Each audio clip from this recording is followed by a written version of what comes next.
Hello everyone, this is Master of Master Interior Gaming, and welcome to the first guide for World of Tanks Blitz on this channel.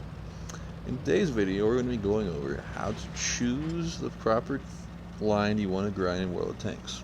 Now, World of Tanks Blitz is a very unique game on mobile. It is very strategic and slow-paced compared to some of the other shooters. Now, a lot of players struggle to actually get into this game because they don't understand the strategy behind it, and it's just too different from other games that they play. This game does not reward a very aggressive, in-your-face playstyle. This game is more for players who like to have laid-back strategy and actually have to think of the game as a whole instead of just what they're doing. This is going to make you think with your team at all times, no matter what. Now, a lot of people are going to struggle with simply getting past Tier 4 and even beyond that.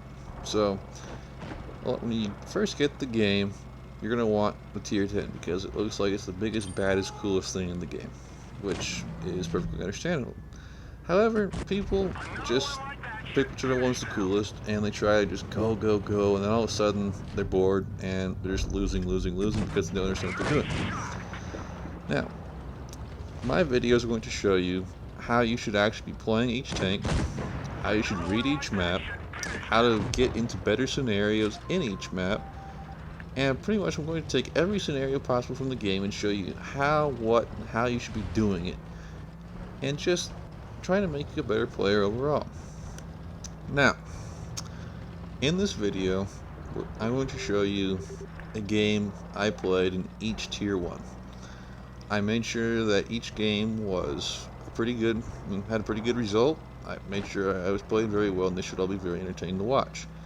Now, I will be giving you a full guide of what you should be looking for as you play a tank. So for example, some of them I want you to notice: do you like the accuracy? Do you like the play style? And I'm just going to be able to talk you through what combination of things you like in order to get started in this game. Tier 1s are not just something where you get the handle on the game and start going up the line then decide. Tier 1s, in my view, are something you should actually pay a little more attention to because it can get you off to a better start in this game.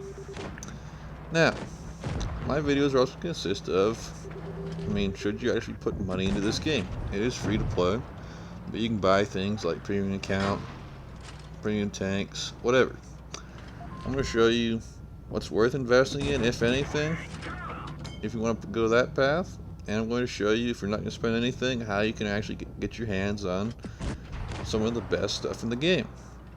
So, my gameplay is typically fairly good. I'm pretty good at getting ace tank badges. I'll admit, I'm not the best player in this game, but I can produce pretty good content. I understand the game very nicely as a whole.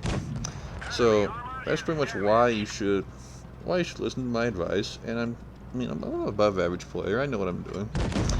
And I'm just going to be showing you in today's video how you can get more experience out of your Tier 1s and get up the lines and what you should be looking for. So, get ready and get comfortable as we go through 7 Tier 1s. So, without further ado, let's get into it. So our first tank today is the Panzer II. It is the Tier 1 for the German line. Now, background gameplay is a map that I had on mines. I'm bottom tier, and my Tier 1 is fully upgraded. So, when you first get started out, if you get mines, you should notice it's a pretty small map. And what you want to do is play the hill. The hill provides the best advantage point throughout the entire map. So, what should you be doing different in this game than you are from any other game? Well, in other shooter games, you're the first guy to get that kill. This game is more about damage and position. So, if you look at the background gameplay, I'm not in the aggressive position. I'm just poking and shooting. Now, what you should notice about the Panzer II is the feel of it. See if you like just good all-around PZ2 is nothing to sell in any aspect of Tier 1. It's pretty Joe average. It's got decent speed. It's got okay gun. I mean, I bounced quite a few, but it still has defensive damage, and it does fairly good damage. So, what you should be looking for is whether or not you like the accuracy of the gun. It depends in this game to be actually with better accuracy and a pretty decent reload time. So, whether you start out in the game, whether or not you like reload speed. If you like being able to thread the needle each time and land shots exactly where you're aiming, then enemy armor is destroyed. We nailed them back. Now, I mean, this is an okay paperback. Players at these lower tiers aren't necessarily the best, but what you should be doing in German tanks is using your average speed to get your position that will work for you. Now, the PZ2 for Tier 1 actually has not bad armor. It's not sloping. There's not a lot of sloping to it, but putting your tank at 45 works just fine. It's pretty good overall. Now, things to know. The gun has bad penetration, but it's Tier 1. So don't really focus on that too much because most of the German tanks actually have pretty good penetration. So, pretty much what you need to see is, do you like having a pretty good gun on kind of an average hull?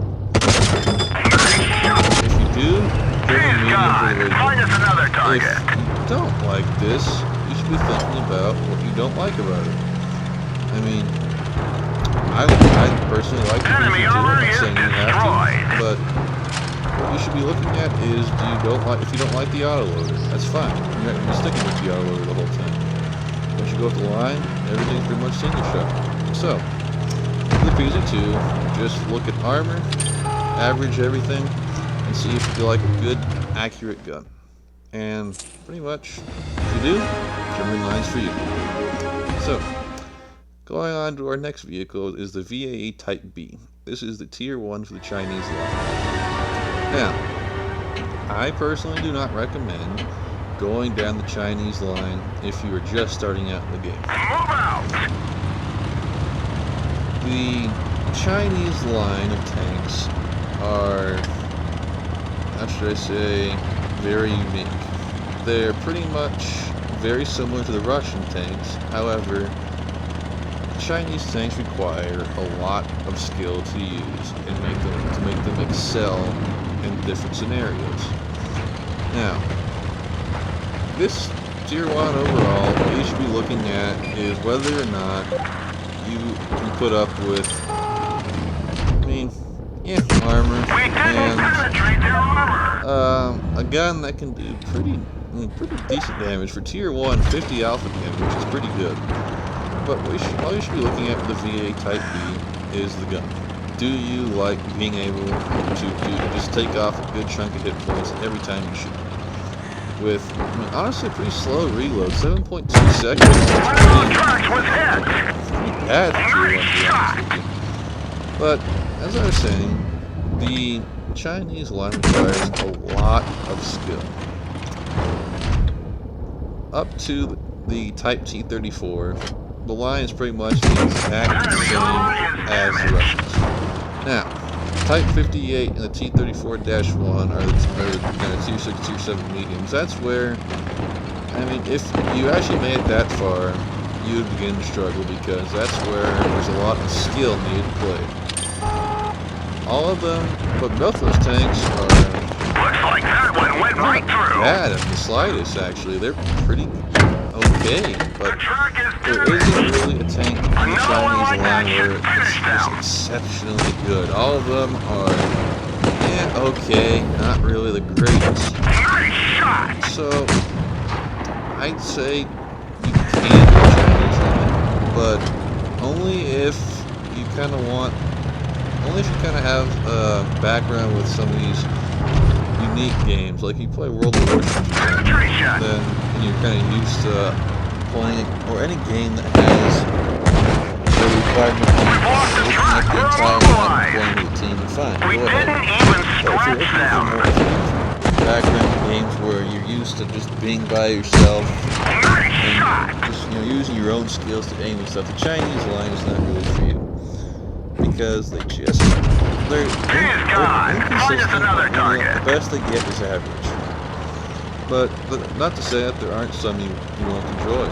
I personally absolutely love the heavy line. The WZ heavies are some of the best in my opinion, but it's because I know how to use them, and statistically they're still pretty average. So you really should just use this slot for something else. I mean, if you want to do a different line or the American line, fine, but committing down to the Chinese type tree is hard, because you're not going to immediately have the skill needed to play these. This is something you should probably come back to. I mean, once you get down to like a tier 6 or something and you really feel like you're getting the hang of the game, fine, come back to these. But if you're just trying to learn to get into the game, China's not the way to start. But like I said, you can't. So that's my opinion on the Chinese line. So let's move on to the T26, the tier 1 for the Russians. Now, as probably some of you can see, the T26 looks very, very similar to the VAE Type B. And that's pretty much because they are identical. This thing has the exact same reload, pretty much the exact same alpha damage, and it's pretty much an average tank. Now, the Russian line is, you can't go wrong with any of them. They're all pretty, I'd say they require kind of just slightly above, well, I'd say if you have kind of an average skill level, you'll have fun with the Russian line. They're all very fun to play. They have pretty consistent armor and good guns. I mean, it's a fun package. And what you should notice with the tier 1 is the feel for it. It's the same as VA Type B. However, the Russian tanks pretty much build off the tier 1 very consistently. You gotta see if you like being able to just do that high bursting. Do you like being able to turn around a corner and just, take off before fine. Russia will treat you just fine. Tanks like IS-3, IS-7, IS-4, KB-4. If you like being able to this is going to be now, what you should note about the T26, the one thing that makes me not want to do the Russian line is pretty much the shape. Russian tanks usually have the long holes, and it's not bad quality at all, but you notice the T26 stick the track out not like long before you can actually take a shot at something, which is not necessarily the best, because what you're going to figure out in this game when you're starting is your tank's going to break, and if you're sitting in a track and you can't shoot, you're going to die. So, a pretty common trait with the Russian tanks is, the long holes. Tanks like the KB-4 and the KB-3, you've got to stick the track out and take damage before you can actually get the gunner in. But just because that's the case does not necessarily mean it's a bad line. Russia has some of the best tanks in the game. I'm personally a huge fan of tank destroyers. The ISU-152 is an absolute beast in tier 8. So, really consider the Russian line. It's pretty fun to play, they're consistent, and they're just absolutely some of the best. So, consider it. Now let's move on to the French, which have the R35 as their tier 1. Now, the French line requires some high skill to play. They're not very forgiving, and you gotta have Let's get this a show on pretty the good road. understanding of the game. Now, in all honesty, a lot of the French tanks are pretty bad statistically. The heavy line doesn't have very good armor at all. I mean, go up top tier at the AMX 50B. I mean, it's pretty okay, but it's still got some paper thin areas. All the lines for the French, you better be used to low armor and honestly a pretty inconsistent gun. The light tanks are all autoloaders, so I mean, the thing is, if you didn't like the feel of the PC2, but you love the feel of the autoloaders, I mean, French lights would probably be your way to go. But in all honesty, I don't recommend the French line for beginners because it's very skill based. You got to know how to use it. The tank destroyers are probably the hardest line to up to, I'd say, about tier 7. Another one like that should finish If them. you're looking to get into the game, Enemy is you hit. really shouldn't go with the French. Sure, if you have a pretty high skill level, you can get amazing games out of these French tanks. I have had some absolute killer games like the WOT and my ARL P39. Tanks like those are considered pretty bad, but once you play them for about 50 games or so, you can learn how to use them pretty well. But if you're just trying to get into the game, they're not going to be your friend. They're probably going to make you want to quit. Because, I mean, they're slow. They usually have pretty bad armor, but there are some exceptions. And they just require you to have a good knowledge of England or a good knowledge of scouting. Which, when you're just starting the game, you don't have either of those. So, We didn't penetrate their armor. grind down tier 1 line, but Another one like that should finish them. the French aren't going to be your favorite. Enemy armor is damaged. So, what's a win for? We got 'em. You like sloped armor on this tier 1? They're knocked out. like crazy. But if you like sloped armor, decent speed, and a pretty consistent gun, you shouldn't be looking at the French, you should be looking at the American line, because America can do it better than the French, and the American line is much more forgiving. So, while, I mean, some players might absolutely love the French and not know what I'm talking about here, if you're just trying to get into the game, the French ain't the way to go. Back away from The it. track is damaged. So, pretty much to sum this tank up, or sum the nation up, if you want to go down the French, what you should like to do is just be able to sit in the back, use a consistent gun, and, I mean, be ready to have some pretty average games because the tanks don't get good until probably about tier 8 or so. So, that's my thoughts and concerns for the French. Now let's move along right to Japanese, starting with the Hago. Now, there is only one line of Japanese tanks that get massive mediums. Other platforms have the Japanese heavies, which are pretty fun, but in Blitz all we got are the mediums. Now, is the Japanese line worth grinding? I'm going to have to say, very much so. I'd say they're built for an average player. They all have very consistent guns. Now, the Japanese line is not for you if you like armor, because they're all paper thin and you'll get penetrated by every single gun in the game. Hands down, no doubt. You will, very rare to bounce shots in these things.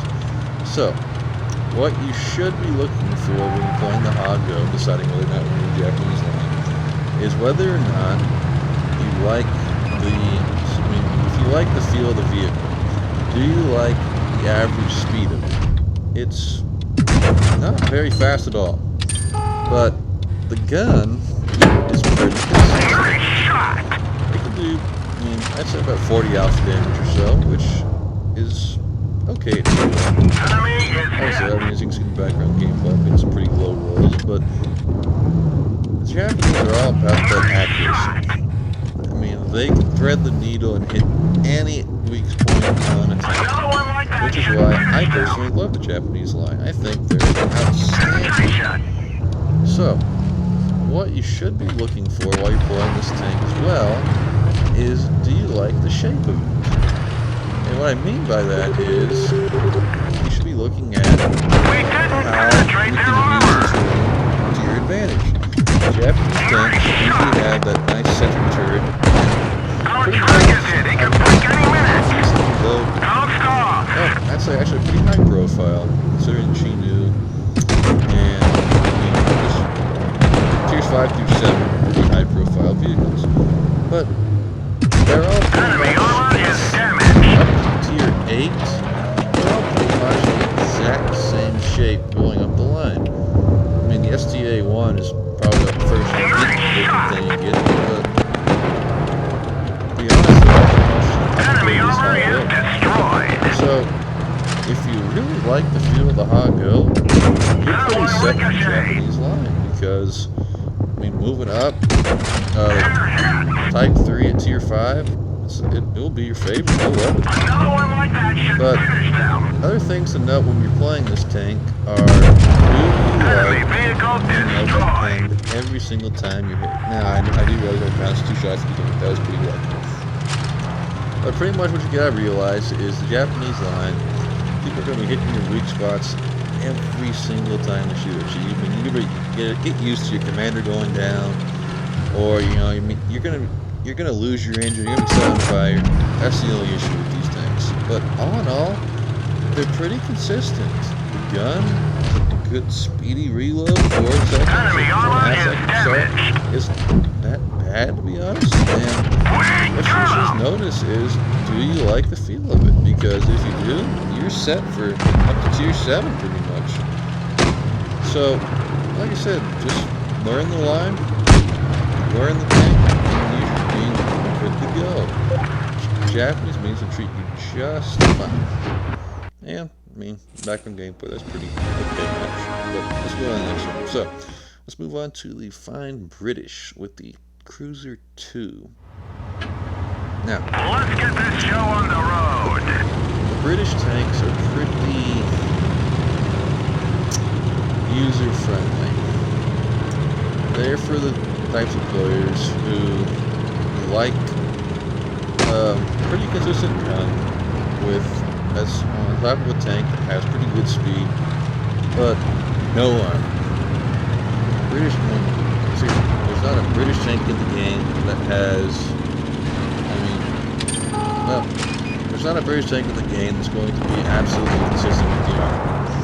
There are the exceptions. The only exception to that would probably be the AT-2 tier 5 tank destroyer. But British tanks don't have very good armor at all. They're usually the thinnest ones and they're quite well skilled to use. Now, the tier 1 has this nice burst auto load, which you can get, you can get it on the tier 2 and the tier 3. Not the exact same gun with the same playstyle, but you should be noticing with the tier 1 whether or not you like just the profile of the tank. British tanks are really, really good at using the terrain to their advantage because they all have very high gun depression. So if you like being able to just kind of poke and look over that ridge line and hit whatever, British line's for you. But they're not outstanding in any sort of way. The British heavies are not really for beginners. Sure, their stats, the Churchill 7, Black Prince, they all have some pretty amazing armor, but if you don't have a good understanding of angling, they're not for you. You're gonna get destroyed, you're gonna hate it. But what you should be looking at with this tank is whether or not speed matters to you. So, if speed matters to you, just mediums are your best option. If speed doesn't matter to you and you like to just be able to cruise forward and try to learn angling a little better, fine. Do the British heavies. They'll work for you, but you're only going to have about 3 tanks in the British heavy line that you have on. The Tier 8 and the Tier 9, they don't have very good armor at all. It can depend quite a bit. So, while the British heavies are a decent one to consider, you're going to be very disappointed from top because the FQ-215B is a pretty good tank, but getting through the Tier 8 and Tier 9, it's grind, it's hard. So, mainly what you consider when you're playing the Cruiser 2 is if you like the gun, and if you like the profile of the tank. If you like something that can really get that gun, work down, and can work most of the angle on the battlefield, do British. British tanks should be just fine to work. But if you don't like it, maybe don't consider it, because it's probably won't work for you. So, those are my thoughts on the British. And, I mean, background gameplay, that was an okay round. But, as I was saying, if you like that gun depression, fine, Britain might be for you. But, America might be the better option for you. Now, in my opinion, the Americans have the best Tier 1 in the game. The M2 Lite is a pretty fun little machine to play. Time to roll out. It's got pretty average mobility, to be honest. It's not outstanding or anything, but it's got amazing consistency. Now, with America, you should be looking at whether or not you love accuracy. America, on pretty much all their lines, has some of the most accurate guns in the game. Doesn't matter which line you do, you'll pretty much be hitting every shot you take. They can hit those weak points, and they all have pretty decent armor. Now, I highly recommend the American tank lines for beginners, because America has some of the most forgiving tanks in the game. For example, I mean, the M4 Sherman, if you get to that Tier 5, it's fun to play, and it'll teach you a lot of skills you need for the game. I've played about 175 games on my M4 Sherman, and I love it. I've got 11 8 on it. It's a good tank. But the thing with America is you got to be able to accept the fact that when your weak spots do get hit, it's very inconvenient. America can typically take some hits, but you're generally going to be having a lot of weak spots taken out. I've typically, when I'm playing my American tanks, the engine is kind of an issue for me. I usually get my engine knocked out quite a bit, but all in all, it's avoidable. That's because of my playstyle. I like to be a little aggressive, but America is probably the best line to consider if you're just starting the game, because they have some of the strongest tanks in the game. All the tier tanks. We didn't even scratch them. If you were to do the medium line, it would probably be the best way to get into the game. The M48 Patent Tier 10 is probably it's a fun medium, and it's pretty good. Every single line, every single tank down the American medium line is super consistent. You can't go wrong. M4 Sherman, excellent. M4A38, excellent. T20, pretty good. Pershing, top tier. M46 Patent, fun. M48 Patent, amazing. So, if you want to actually have some good fun in this game, start out down the American medium line, because it's going to be consistent. You can't go wrong with any of the tanks. They all get better, and there's not really a disappointment way down the line for you. So if you actually want to get into World of Tanks Blitz, America's the nation for you. So really consider them, because they all play pretty similar to each other. They have some of the best heavies in the game. I love my T29. I love the T32. And to be honest, the way the game is balanced right now, America has some of the strongest tanks right now. in my opinion, the T29 is still the strongest Tier 7 in the game. Because you can do so good with it. Enemy armor But is damaged. the only thing to watch out for with the Americans is their light tank line. And I say that because that's the only one that requires a lot of skill to play. Now, it's not to say that Chaffee and the Bulldog aren't good or anything, but when you get to the T49 and you finally get that huge dirt gun on it, you're gonna have some problems because it's the first dirt gun you're gonna be able to use. And it's just going to be, pretty weird for you to adjust to as a player. So, all I'm saying is get used to the accuracy while you're still at Tier 1, see if you like it or not, see whether or not you like the ability, and see whether or not, if you really like the shape of the tank, then, up to Tier 4 or so, they all pretty much play the same, and it's a good one for beginners. So, please consider the American tank playing for just now starting the game, because if you want to, you're going to be going up players who've been playing since day one like I have, and if you want a chance to compete with them, and you just have your beginning skill, America's probably the best nation for you. So, there's really nothing too much to dislike about the American Tier 1. It's slightly above average and everything. It's really good. So, pretty much what you should be looking at overall is look at the American line, look at the Russians, look at the Germans. Japan, China, and France, consider them, but only if you want to give yourself a little bit of a challenge. So, thanks for watching, guys. Please subscribe to Mastering Terror Gaming, and I'll see you guys in the next one. Thank you.